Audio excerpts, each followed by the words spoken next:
আগামীকাল আমরা 11 জন বৃদ্ধকে কিছু উপহার সামগ্রী দেব এবং সেগুলো আজ সন্ধ্যার সময় কিনে আনা হয়েছে এবং এগুলো কিনে আনতে সহযোগিতা করেছেন আমাদের মামুন ভাই এবং রাজন মাহমুদ।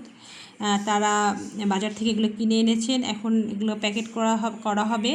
আর এগুলো কিনতে আমাদের আর্থিক সহযোগিতা করেছেন মাদারীপুরের দানবীর খ্যাত ওয়াদুদ মিয়া জনি, যিনি হচ্ছেন আফতাবুদ্দিন মিয়া ওয়ার্ল্ড ফাউন্ডেশনের প্রতিষ্ঠাতা এবং আমাদের নকশিকাঁথার উপদেষ্টা সহ তিনি বিভিন্ন সংগঠনের উপদেষ্টা। আসলে তিনি 12,000 টাকা দিয়েছেন এবং আমাদের রাজন মাহমুদ তিনি 2,000 টাকা দিয়েছেন। এই 14,000 টাকা দিয়ে আমরা 11 জনের জন্য কিছু উপহার সামগ্রী কিনেছি যেগুলো তাদের প্রয়োজন। এবং এগুলো আগামীকাল 4টার সময় আমরা ওই বৃদ্ধদের হাতে পৌঁছে দেব। আসলে জনি ভাই সবসময়ই অসহায়দের পাশে থাকেন এবং তার দীর্ঘায়ু কামনা করি, আল্লাহ তাকে সুস্থতা দান করুক।